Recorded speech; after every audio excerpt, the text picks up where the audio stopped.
Welcome to This Explainer. Today, we're going to dissect the ancient world as if it were the ultimate cinematic universe. Because if you think the most dramatic, high-stakes thrillers only happen on the silver screen, you know you are in for a serious shock. We're breaking down the director's cut of history, peeling back those layers of mythology to reveal the gritty, incredibly complex, and honestly, surprisingly modern reality of the ancient Mediterranean. So get ready, because we're about to reboot everything you thought you knew. Okay, let's just dive right into this by immediately shattering a massive illusion. We've all seen the movies, right? The massive wooden horse, the epic romance, the stolen queen. Well, according to our source material, there is a 99% chance there was absolutely no romantic kidnapping of Helen. And that infamous Trojan horse? Yeah, it definitely never happened. No way. As our source strictly warns, we really cannot rely on the movies to teach us history. Hollywood loves a simple narrative, good versus evil, driven by passionate love affairs. But if we want to understand the monumental shifts of human civilization, we've got to look past the special effects. We are going to uncover what really went down in the Bronze Age. And trust me on this, the truth is way more fascinating than fiction. All right, so that brings us to Act 1, the director's cut. Let's start by looking at the true story behind the legendary Siege of Troy. It's like looking at two completely different movies. On one side, we have Hollywood's Troy, with these sprawling CGI fortresses and a war launched by a romantic kidnapping. But on the other side, historical Troy. We're talking about a relatively tiny town of maybe 50,000 people. The actual Trojan War wasn't about love at all. It was a brutal, pragmatic trade dispute over highly valuable tin roots. Tin was literally the oil of the Bronze Age, absolutely essential for making weapons. So this war, it was a massive clash for economic supremacy between the Achaean Greeks and the Hittite Empire in modern-day Turkey. It was all about resources and control, plain and simple. So, if the Trojan War was just a trade dispute, where did all these incredible stories come from? Let's move to Act 2, the original cinematic universe. You see, if you strip away the Hollywood embellishments, you uncover the original blockbusters. The Iliad and the Odyssey weren't just standalone books, they were part of a massive 8-part theatrical franchise. Imagine the Marvel's cinematic universe, but thousands of years ago. These stories were enacted as plays and featured elaborate prequels, sequels, and complex character crossovers. You had the Kypria covering the early years of the war, the Iliad for the siege itself, the Little Iliad, and the grand finale, the Telegony, the whole shebang. And what is truly ahead of its time is how this storytelling was structured. Much like director Christopher Nolan's cinematic epic Inception, Homer actually pioneered the flashback as a literary tool. Think about it. The Odyssey doesn't start at the beginning of the journey. It starts with Odysseus stranded on an island with the immortal nymph Calypso, recounting his harrowing adventures in a massive, sprawling flashback. It was a completely revolutionary way to construct a narrative. But hey, every great franchise needs a shocking twist, right? And the lost sequel, the Telegony, delivers a wild one. In this final chapter, Odysseus does not get a peaceful retirement. He is accidentally killed by Telegonus, his illegitimate son with the witch Circe. And the weapon, get this, a spear tipped with a poisoned stingray spine. It all culminates in a deeply twisted ending where the son who kills his father ends up marrying his widow, Penelope. You are definitely not going to see that in the sanitized modern adaptations.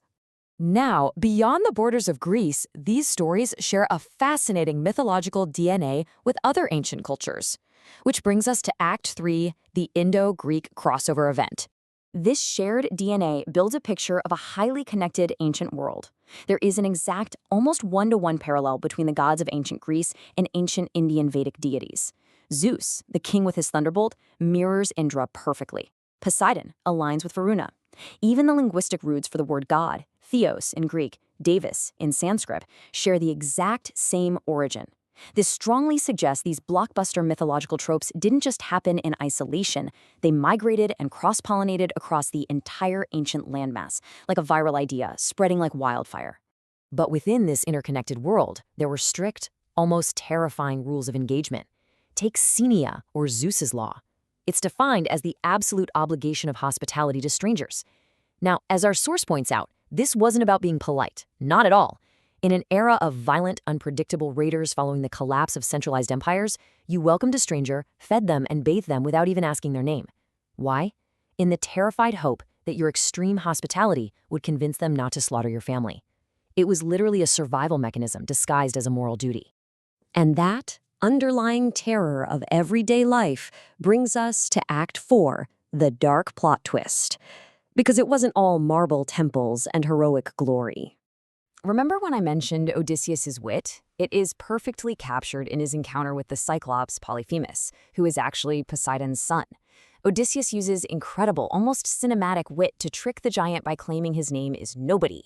So when Polyphemus is blinded and screams for help, he yells, "Nobody has blinded me," causing his brothers to just totally ignore him. But in a fatal flaw but arrogance, Odysseus reveals his true name as he sails away, dooming himself to Poseidon's curse. In this universe, every single action carries a heavy, inescapable consequence. And what was the ultimate consequence of life in ancient Greece? Hades. The ultimate tragedy for ancient Greeks was the horrifying knowledge of their afterlife. There was no glorious heaven for the righteous. Whether you were a pious king, a brilliant hero, or a violent raider, everyone ended up in the exact same miserable, gray, zombie-like state. It was an equal opportunity underworld of just endless gloom. So the crucial point here is this. How do you keep people from acting like absolute monsters if there is no reward in heaven and no punishment in hell? Well, in India, the concept of karma provided a cosmic system of reward and punishment. But the Greeks lacked a theology that rewarded good behavior. Because of this terrifying void, they were forced to invent philosophy. Thinkers like Socrates, Plato, and Aristotle had to create a framework to establish an earthly moral compass, purely to figure out how to be a good person in the complete absence of divine justice. So their primitive theology birthed their highly sophisticated philosophy. But all of this mythological drama, this philosophy, and these epic poems, they were playing out against the backdrop of a very real, terrifying historical event. It is time for Act 5, the apocalyptic reboot. Let's look at how a civilization actually falls. This was the Bronze Age cascade, a true system of systems collapse. It's like a giant puzzle falling apart. It started with climate change, which led to devastating famines. This broke those delicate international trade routes. Starving, desperate populations, known to history as the Sea People, became displaced, violent maritime raiders. They swept through the Mediterranean, just destroying the interconnected palace economies. And the final blow? The complete collapse of the tin supply, the very metal their entire civilization was built upon. And this transition happened with terrifying speed. Around 1180 BC, Troy is sacked. Just a few years later, by 1177 BC, the global trade networks completely collapse. The world plunges into a dark age. But stripped of their precious imported tin, human desperation spurred a massive technological innovation. Actually, scratch that, it was a revolution. They learned to forge hotter fires and smelt iron. Iron, unlike tin, was abundantly available everywhere. This technological leap ultimately democratized wealth, ending the monopoly of the ultra-rich Bronze Age kings and giving rise to the Iron Age. What is truly fascinating and honestly a bit scary is how closely this ancient collapse mirrors our world today.